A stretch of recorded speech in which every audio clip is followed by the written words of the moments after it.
ఓం సహనా భవతు సహనౌ భునక్తు సహ వీర్యం కరవావహై తేజస్వినావధీతమస్తు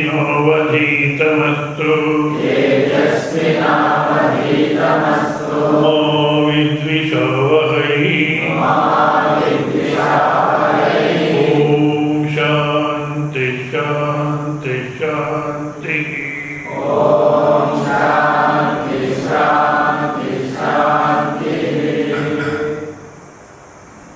పరమాత్మని యందు పూర్ణ మనస్సు ఉండాలి.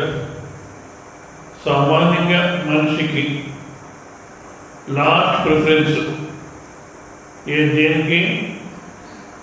వ్యావహారికమైన జీవితం నుంచి మనస్సు దేవుడి పక్కన తిరిగేదే కష్టము. ఒక్కడ తిరిగినా లాస్ట్ ప్రిఫరెన్స్ ఇంకేం పొందలేదంటే అప్పుడు మందిరాలకు పోదాము. ఇది ఫస్ట్ మనిషి జీవితంలో పరమాత్మ చింతన, పరమాత్మ అనేది ప్రాధాన్యంగా ఉండాలి. ఎట్లా జీవనం చేస్తున్నామంటే అదే నాకు కథ చెప్పాను కదా, అంత బాత్రూమ్ కట్టినారు, నీళ్ళ కనెక్షన్ లేదు. అదేవిధంగా ఇప్పటి కాలంలో ఎంసీఏ చదివే అబ్బాయిని అవ్వ నేను ఏదో ఊరికి పోయేస్తాను రా, నువ్వు ఈ చెట్లకంతా నీళ్ళు వేసి బాగా చూసుకో, ఒక నెల అవుతుంది, వచ్చే లోపల ఎండిపోతాయి అని చెప్పేసి పోయిందట. ఇప్పటి కాలంలో చాలా ఇంటెలిజెన్స్ వీళ్ళంతా.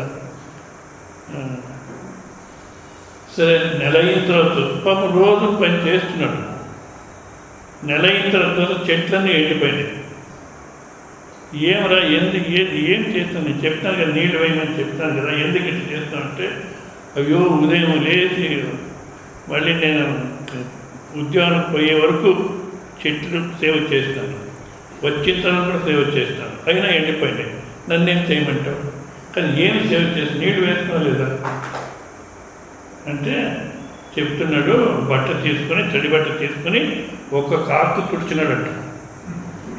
ఒక కాకు తుడిచి, ఒక కొమ్మ కూడా తుడుచుకుని వచ్చినాడు. రోజు ఇట్లా చేస్తున్నాడు. కాదురా, మూలానికి వేర్లకు నీళ్ళు వేర్లకు ఉన్నాయి. ఎక్కడ కనబడతాయి? వేళ్ళు ఉన్నాయి, రూట్స్ కనబడతాయి మనకు.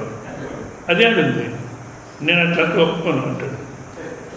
మన జీవితం కూడా అట్లా మూలాన్ని మర్చిపోయినాం. మూలాన్ని మర్చిపోయి ఇంకా కొమ్మలు చెట్లు అంతా పట్టుకొని ఏదో ముగులాడుతున్నాం. నిన్నట్లో చూసాం కదా, పరాభక్తి. అస్మిన్ పురుషే పరం ప్రేమ స్వరూప. అహంకారానికి ఆవులు ఏదైతే ఉందో అదే పరమాత్మ స్వరూపాన్ని ఆ నిశ్చయంలో మనం నిలబడితే అది పరాభక్తి. ఆ భక్తికి మనం చేరుకోవాలంటే గౌణ భక్తి అంటే ఇది భక్తి కాదు, అయినా నిజమైన భక్తికి తీసుకుపోతుంది కనుక గౌణ భక్తి అంటారు. ఇప్పుడు రాయచూరు బస్ స్టాండ్లో పోయినారు మీరు, ఆ బస్సులో బెంగళూరు అని బోర్డు వేస్తారు. ఆ బస్సు బెంగళూరా? మరి ఏమర్థం? దీంట్లో కూర్చుంటే బెంగళూరు చేరుకుంటారు. అదేవిధంగా అది బెంగళూరు అనేది గౌణం. అదేవిధంగా గౌణ భక్తి అంటే నేను ఎంతో చూస్తాము. పూజ్య విశేష ప్రేమ సా భక్తి. పూజ్య విషయంలో ఏ ఒక్క మనసు ఆసక్తిగా ఉందో దాన్ని భక్తి అంటారు. అనే విధంగా అనేక విధంగా వ్యాఖ్యానం చేస్తారు. దాంట్లో ఒక వ్యాఖ్యానం తీసుకున్నాం మనం.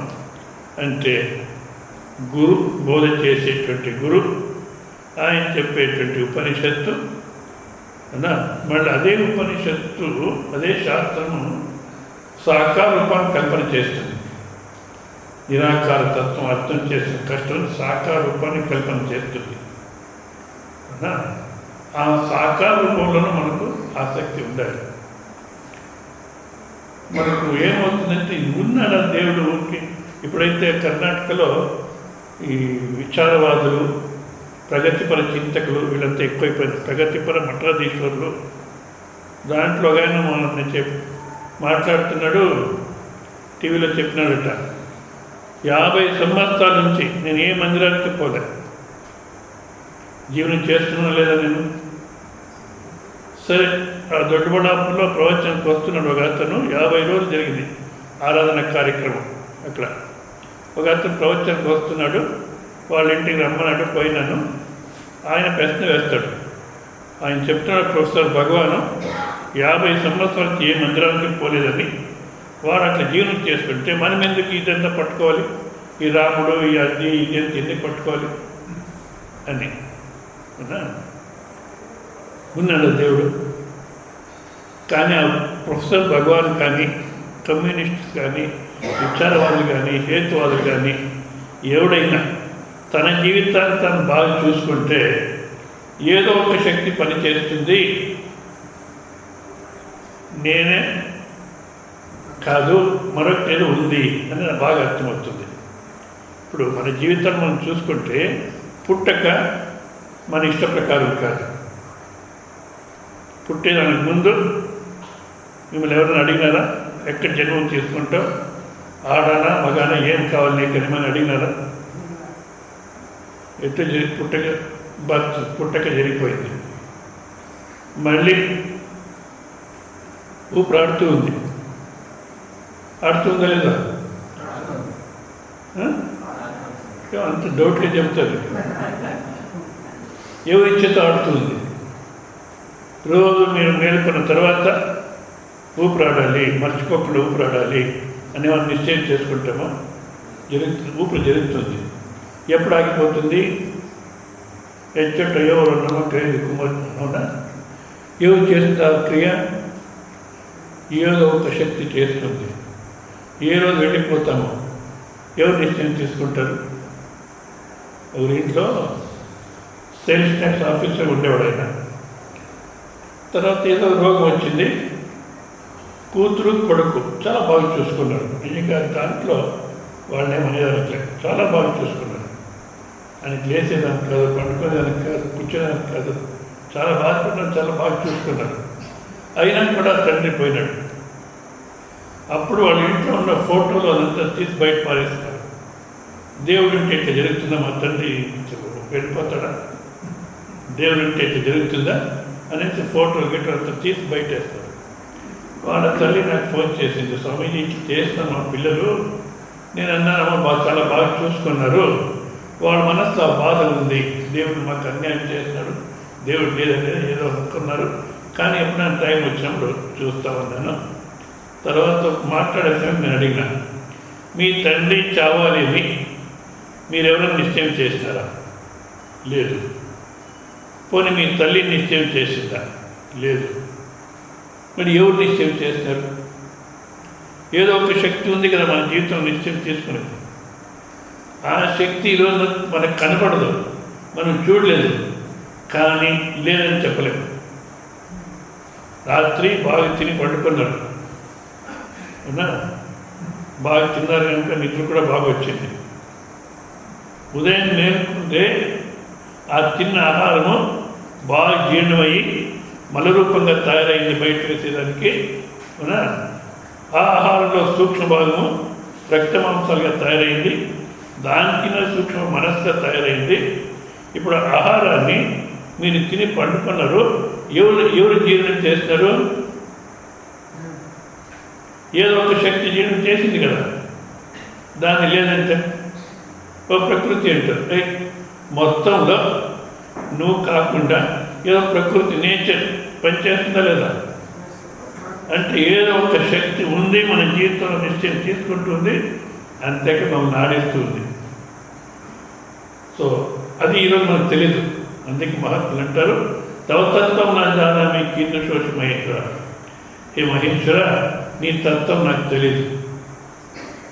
ఏ విధంగా ఉన్నావు, ఏకమో అనేకమో, ఆడానో మగానో, నిరాకారమో సాకారమో తెలియదు. కానీ నేను లేదని చెప్పలేను. ఎందుకు?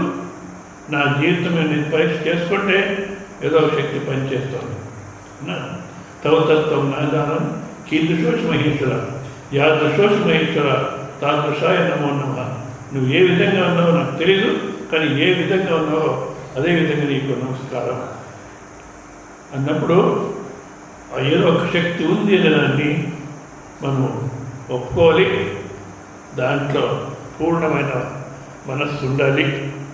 కానీ మనకు కొంచెం ఉంది భక్తి, అందుకే ఇంక వచ్చినాం అవునా. కానీ ఇది ఎంతవరకు ఉంటుందప్ప అంటే, ఇప్పుడు ప్రవచనానికి బయలుదేరినారు అనుకోండి, ప్రవచనానికి బయలుదేరినారు, ఇంటి నుంచి బయలుదేరినారు, బయటకు వచ్చినారు, ఎవరో బంధువులు వచ్చేస్తారు. ఎవరో బంధువులు వచ్చినారు. ఇప్పుడు ఏం చేస్తారు చెప్పండి? ఏం చేస్తారు? ఇప్పుడేమో చెప్పినా చెప్తారు మీరేమని, వాళ్ళు వదిలేసి వచ్చేస్తాం అంటారు ఇప్పుడు అవునా. కానీ నేను అట్లా చేస్తాం, ఓ వచ్చినారా రండి అని వాళ్ళ దగ్గర చెప్పేది కూడా లేదు. ప్రవచనానికి పోయేవాడిని మీరు రాకుండా పోతే పోయి అంతే. మనకు ఎవరన్నా ప్రవచనం బయలుదేరినారు, ఎవరు వచ్చినారు, వాళ్ళకి స్పష్టంగా చెప్పాలి, ఇట్లా నేను ప్రవచనానికి పోతున్నాను, ఇదో ఇంట్లో ఉండండి, టిఫిన్ అంతా చేసి ఇస్తారు తినండి, లేదా చేసి పెట్టాను తినండి, నేను ప్రవచనానికి పోయి వస్తాను అని చెప్పేంత భక్తి, చెప్పేంత విశ్వాసం దీంట్లో ఉందంటే వాళ్ళని చూసి అంత మర్చిపోతాం. అంటే బాహ్య విషయంలో, బాహ్య ప్రపంచంలో ఆసక్తి ఉంది కనుక మనకు దీంట్లో పూర్ణ మనసు రావడం లేదు. అందుకే ఈ భక్తి సూత్రాల్లో, గౌణ భక్తి సాధనలో మొదటి సూత్రం విషయత్యాగ సంగత్యాగ చ. విషయాల్ని త్యాగం చేయాలి, దాంట్లో సంగము త్యాగం చేయాలి అంటారు. అంటే విషయాల్లో మనకు ఆసక్తి ఉంది కనుక దీంట్లో మనస్సు స్థిరంగా నిలబడదు. మనస్సు స్థిరంగా నిలబడదు. ఎవరో ఒక ఫ్యామిలీ ఒక ఊళ్ళో 6 మంది 7 మంది వచ్చేవాడు ప్రవచనానికి. 2 రోజులు వచ్చారు, మళ్ళీ స్టాప్ అయిపోయినారు. నేను అడిగినా, మళ్ళీ ఇంకో రోజు వాకింగ్ పోయేటప్పుడు కనబడితే, ఎందుకు మీరందరూ స్టాప్ అయిపోయినారు, ఏం సమాచారం అంటే, మా అల్లుడు వచ్చినాడు అన్నారు. సరే నన్ను ఊరికే అయిపోయాను. కొంచెం యోచించండి, అల్లుడు వస్తే ఆయనకి ఎంతమంది సేవ చేయాలి? ఆయన అనుకుంటాడు వీళ్ళంతా బయటకు పోయి అమ్మాయి మాత్రం ఉంటే చాలు, వీళ్ళంతా నీ సేవ చేస్తామని వాళ్ళ బాధ పెట్టుకుని అక్కడే ఉంటారు, కొట్లాడతారు. మీరు ఉండండి, మేము పోయేస్తాం, లేదా మీరు రండి వినండి. అంతేకాదు భౌతికమైన విషయాల్లో ఆసక్తి, బంధువుల్లో ఆసక్తి, అనవసరమైన మనస్సు మోహం పెంచుకున్నాం కనుక పరమాత్మను మనం ప్రార్థన చేయాలంటే, పరమాత్మ దగ్గరికి పోవాలంటే ఈ 3 అడ్డు ఉంటారు పురందాసుడు. ఏది? సతిమోహ శిశుమోహ జననీ జనకర మోహ. సతిమోహ శిశుమోహ జననీ జనకర మోహ. రసిక భ్రాతర మోహ రాజమోహ. పశుమోహ భూమోహ బంధువర్గద మోహ. అసురాని నిన్న మరెతెన కాయహరియే భిన్నకే బాయిల్లవయ్య. వీళ్ళని చూసుకున్న దాంట్లో ఈ మోహంలో నేను మర్చిపోయినాను. పురందాసులో పాడిన సమయంలో ఆ మోహలే ఉండిందేమో. కొంచెం అది కరెక్ట్ అని కూడా మనం చెప్పొచ్చు. సత్యమోహ శిశుమోహ ఇప్పుడు కాలంలో క్రికెట్ మోహ, సీరియల్ మోహ, సెల్ ఫోన్ మోహ, టీవీ మోహ ఎన్నున్నాయి. ಸತ್ಯವೇ ನಮ ತಾಯಿ ತಂದೆ, ಸತ್ಯವೇ ನಮ ಬಂಧು ಬಳಗ, సత్యవాక్యకి తప్పి నడదర మెచ్చన జగదీశను. అట్లా ఉన్నింది. ఇప్పుడు టీవీయే నమ తాయి తంದೆ, టీవీయే నమ బంధు బడగ, టీవీ ఎందును నోడదిద్దర మెచ్చన టీవీశను. ఇట్లయిపోయింది మోహ. అయితే చూసుకోకూడదా? భార్య పిల్లల్ని భర్త పిల్లల్ని చూసుకోవాలి. అవిశ్వంగా ఉండకూడదు. అనవిశ్వంగా అంటే మనం ఎట్లున్నాం, నాది ఏమైనా జరిగితే నాకే జరుగుతుంది. నేను చాలాసార్లు చెప్పాను, అర్థమయ్యేదాని కోసం ఈ దృష్టాంతాలు. అద్దె ఇంట్లో ఉండేవాడు, మళ్ళా సొంత ఇల్లు కట్టించినారు అవునా? అక్కడ తృప్తి అయిందంటే లేదు. మీకు కావాలంటే చూడండి, సొంత ఇల్లు కట్టిస్తే పైన కబ్బీలు వదిలింటారు. ఏం అభిప్రాయం చెప్పండి? ఈ ఇల్లు కట్టి తృప్తి కాలేదు, పైన ఇంకొకటి కట్టి తర్వాత అద్దెకిస్తే ఆ అద్దె వాళ్ళతో కొట్లాడితే తర్వాత తృప్తి అయింది. సరే, అద్దెకి ఇచ్చినారు, కట్టినారు, అద్దెకి ఇచ్చినారు. సరే, ఆదివారము ఏ మంచి సీరియల్ లేదేమో వాళ్ళేం చేస్తున్నారు, పైన ములికలు కొడుతున్నారు, ఏదో కార్యం తగిలించేదానికి ములికలు కొడుతున్నారు. ఈ ఓనర్ కింద కూర్చున్నారు. ఆ దెబ్బలు ఎక్కడ పడుతున్నాయంటే ఈయన ఎదపైన పడతా ఉంది. అయ్యో పోయింది చెప్తే కురుక్షేత్రం అవుతుంది. మళ్ళీ ఇంకెవరు వచ్చినా ఇట్లే ఉంటారు. ఇప్పుడు అక్కడ పడేటువంటి దెబ్బ ఎక్కడ పడుతుంది? ఇక్కడ. అదేవిధంగా ఎవరన్నా నా వాళ్ళు అనేవాళ్ళకు అనారోగ్యం. పూర్వంలో నేను ఆఫీస్లో పనిచేసే సమయంలో పూర్వాశ్రమంలో వచ్చి ఉదయమే 7:15, 7:45 ఆఫీసు. సరే, పంచి కొట్టి లోపల వచ్చేవాళ్ళు, వచ్చి ఇట్లా కూర్చునేవాళ్ళు అందరూ. ఏదో ఆకాశం తలపైన పడిపోయింది. నేను చెప్పను, ఎందుకు ఇట్లా కూర్చున్నారు, పని చేయండి, ఎందుకు బాధపడతారు, ఏడుస్తుంటారు ఎప్పుడు. అయ్యో మా సమస్య మీకు తెలియదు. ఏం సమస్య చెప్పు అంటే, నా భార్యకు బాగలేకపోయినా ఆమె టిఫిన్ చేసి ఇచ్చింది, మళ్ళీ మధ్యాహ్నం క్యారీ రెడీ చేసి ఇచ్చింది అవునా, మళ్ళీ సాయంత్రం పోతే టిఫిన్ రెడీ చేసి ఉంటుంది. నువ్వు బాగా తినేసి ఆయన బాగలేదు నువ్వు ఏడుస్తున్నావే. ఇది వాడు బాగుంటే నేను బాగుంటాను, లేకపోతే నాకేమైపోతుంది. నాది నేను బాగుంటే బాగుంటాను, లేకపోతే ఇది ఉండకూడదు. అనవిశ్వంగా ఎప్పుడైతే ఇట్లా ఉంటామో అప్పుడు మనస్సు పరమాత్మ ఉండేదానికి మనస్సు ఉండదు. మోహ. ఎప్పుడైతే ఇట్లా సంపాదన చేసుకుని పెట్టుకున్నామో నాది అని మద, అన్న మద అర్థ మద అఖిల వైభవద మద, అన్న మద అర్థ మద అఖిల వైభవద మద, మున్న ప్రాయద మద ರೂಪಮದವು ತನ್ನ ತತ್ವದ ಮದ ಧಾತ್ರಿವಶದ ಮದ ಇನ್ನು ತನಗೆದುರಿಲ್ಲ ಇಂತೆಂಬ ಮದದೊಡ್ ಭಿನ್ನಕ್ಕೆ ಬಾಯಿಲ್ నాది అనేది ఏముందో దాంతో అహంకారం తయారవుతుంది.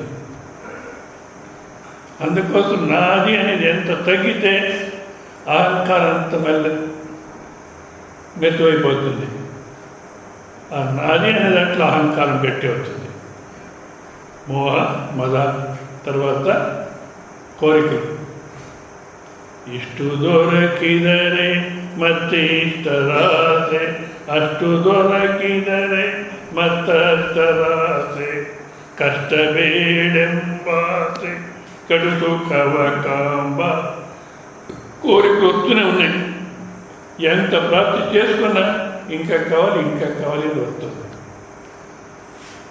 ఎందుకంటే మనము బాకీ విషయాల గురించి వివేకం చేయడం లేదు. దాంట్లో సుఖం ఉంది అని అనుకునేస్తున్నాం. నిజంగా అది మాయలో మాయ. ఇల్యూజన్ ఇచ్చింది ఇల్యూజన్. పాల్ బ్రంటన్ అంటారు, ఈ సినిమా అనేదాన్ని సినిమా ఇల్యూజన్ ఇచ్చింది ఇల్యూజన్. ప్రపంచం మాయ, దాంట్లో సినిమా మాయలో మాయ. అదేవిధంగా ఈ ప్రపంచంలో ఈ విషయాల్లో బాహ్య ప్రపంచంలో ఆనందం ఉంది, సుఖం ఉంది అనేది మాయ. ప్రపంచమే మాయ, దాంట్లో సుఖం ఉంది అనేది మాయ.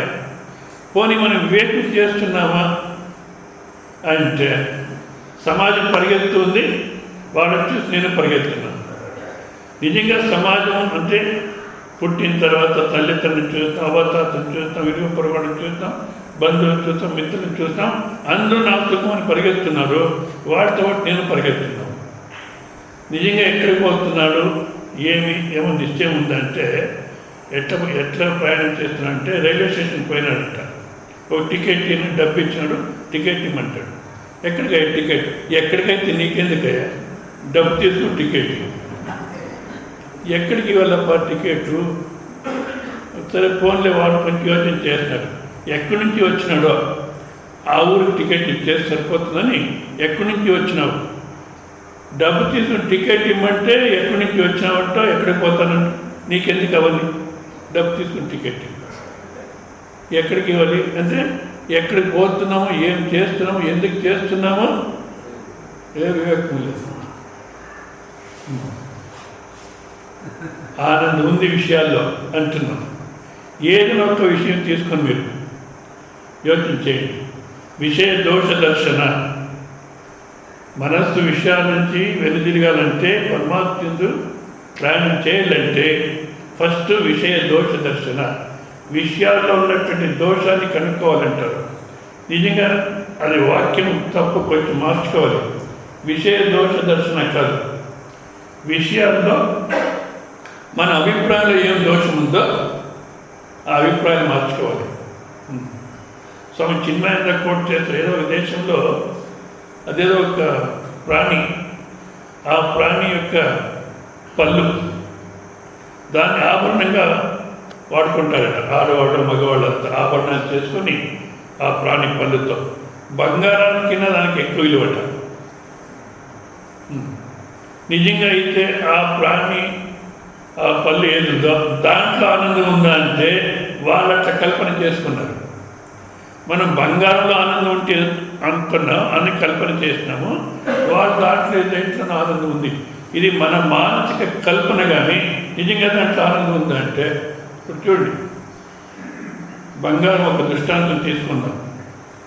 బంగారం వేసుకున్నాం, ఆభరణాలు వేసుకుని ఉంటే ఆకలిపోతుందా? ఏం చెప్పండి. ఎందుకంటే నాకన్నా మీకు అనుభవం ఎక్కువ దాంట్లో. దప్పిపోతుందా? అవునా? పోనీ చలికాలంలో వెచ్చగుంటుందా? బంగారం వేసుకుని ఉంటే చలికాలం వెచ్చగుంటుందా? లేదా వేసవి కాలంలో చల్లగా ఉంటుందా? మరి దాంతో ఏం లాభం? అయ్యో ఎంత కొట్టారో ఏం కథో. దేనికోసం? అక్కడ వివేకం చేయలేదు. అప్పు చేసి అదేదో అక్షయ తదిగానే వస్తుంది. అప్పుడు అప్పు చేసి అది వేదాంతం వినేవాళ్ళే, వేరే వాళ్ళు వదిలేస్తాం. వేదాంతం వినేవాళ్ళు కూడా అప్పు చేసి, నేను అడిగినా ఎందుకు అంత అప్పు చేసి, పాప కొడుకు భర్త అందరూ అప్పు చేయాలి, అప్పు చేసి వాళ్ళు బాధపడుతున్నారు, మళ్ళీ మీరు ఇది ఎందుకు కొంటారంటే, స్వామి ಸಾಲ ಮಾಡಿ ತಗೊಂಡ್ರೆ ಅವ್ರು ತೀರ್ಸ್ಕೊಳ್ತಾರೆ, ಇಲ್ಲ ಅಂದ್ರೆ ಕೊಡ್ಸೋದೇ ಇಲ್ಲ. సరే నిಮ್ಗೆ యాక్ మీకు ఎందుకు కావాలి, ఎందుకు వేసుకుంటారంటే అదేం వివేకం లేదు. ఇదే విధంగా ప్రత్యేక విచారంలో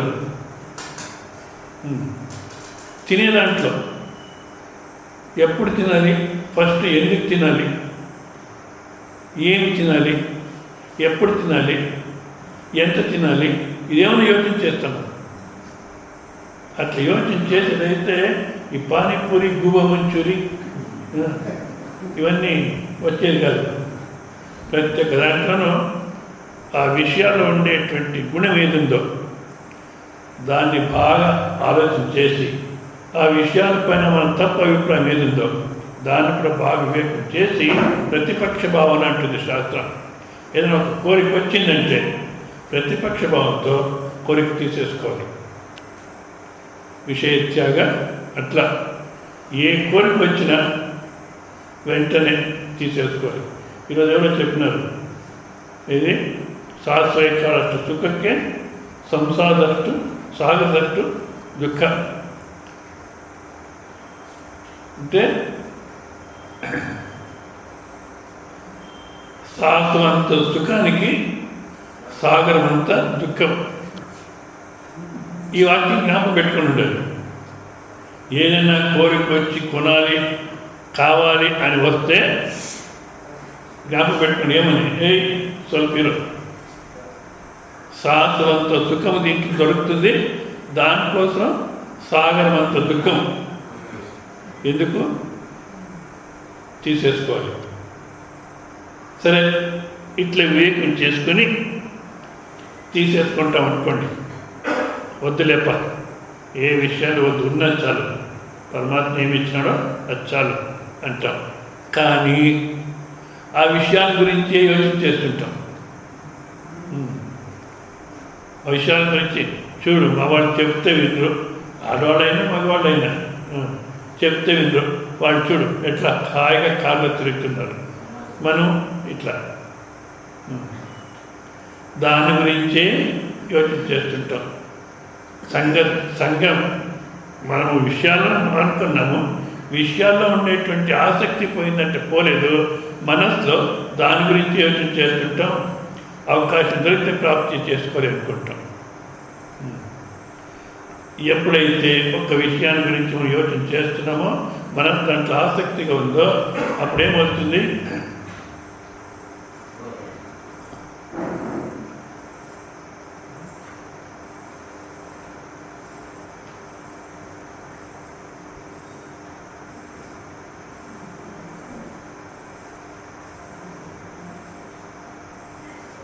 ఎప్పుడైతే ఆసక్తిగా ఉందో విషయాల గురించి, అప్పుడు ఇక్కడేమి మనం వింటున్నామో అది లోపల పోదు.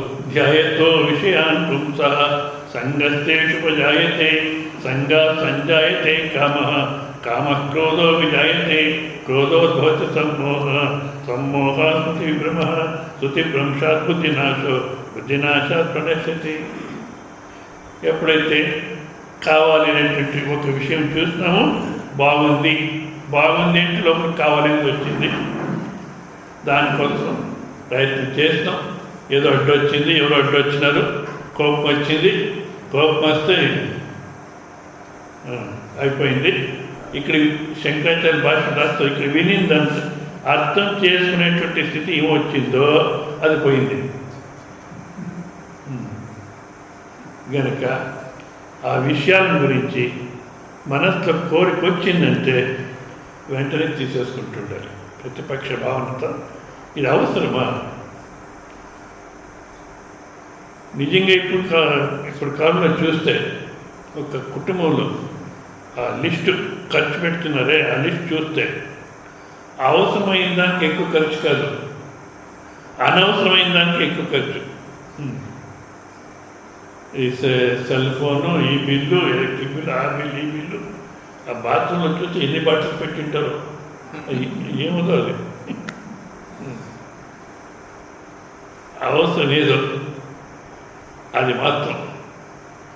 అనవసరమైనటువంటి కోరిక అంటే ఏది అవసరమో దాన్ని కోరి తెచ్చుకొని జీవనం చేసిన తప్పలేదు.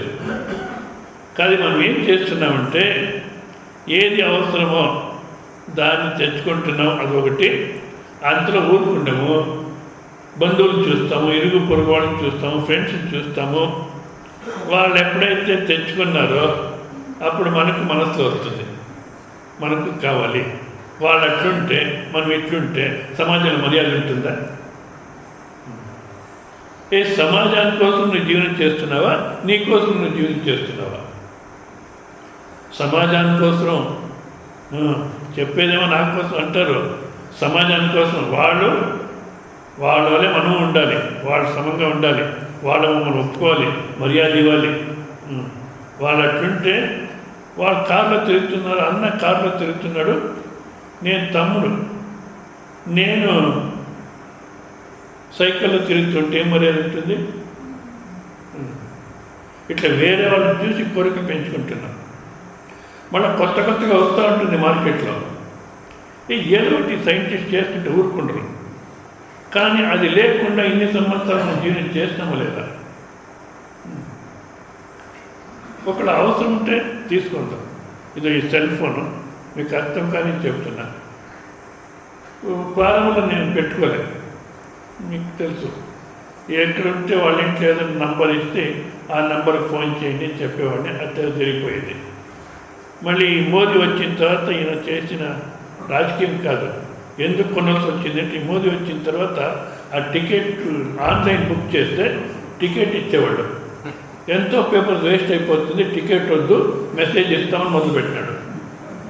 ఇంకా ఆ మెసేజ్ కోసం ఫోన్ తీసుకోవాలి. ఇట్లా అవసరం ఉంటే తీసుకుందాం. ఏదో ఒకటైన తర్వాత ఒకటి వస్తూనే ఉంటుంది, ఒకటైన తర్వాత బంధువులు వాళ్ళు కొంటూనే ఉంటారు. ఇది ఎక్కడికి కొన? ఇది చూడదాం. ఎట్లా ఉండాలంటే ఇది ఒకటి చెప్పి స్టాప్ చేస్తాను. లోకక్షేమాన్ని భగవాన్ బుద్ధుని శిష్యుడు ఆయన ఏదో ఊర్లో పాఠాలు చెప్పుకొని ఉంటాడు. వేరే పల్లెలో ఉన్నవాళ్ళు ఈ లోకక్షేమాన్ని మా పల్లెకి తీసుకుంటే వీడు బాగా చెప్పగలడు అనేసి భగవాన్ బుద్ధుడితో మాట్లాడి ఆ లోకక్షేమాన్ని వాళ్ళ పల్లెకి తీసుకుపోయినా రెడీ చేస్తాడు. ఆయన భిక్షానికి పోయింటాడు, వెయిట్ చేస్తుంటారు రాని అని. వస్తాడు, అయ్యా మా పల్లెకి పోవాలి, పదండి అంటే పదండి అంటాడు. పోతే మళ్ళీ తిరిగి వచ్చేది కాదు, మీరు అక్కడే ఉండాలి, కనుక మీ లగేజ్ అంతా తీసుకుందాం. లగేజ్ ఏముంది? ఈ శరీరం ఒకటే లగేజ్. ఎంత బాగుంటుంది వాక్యం.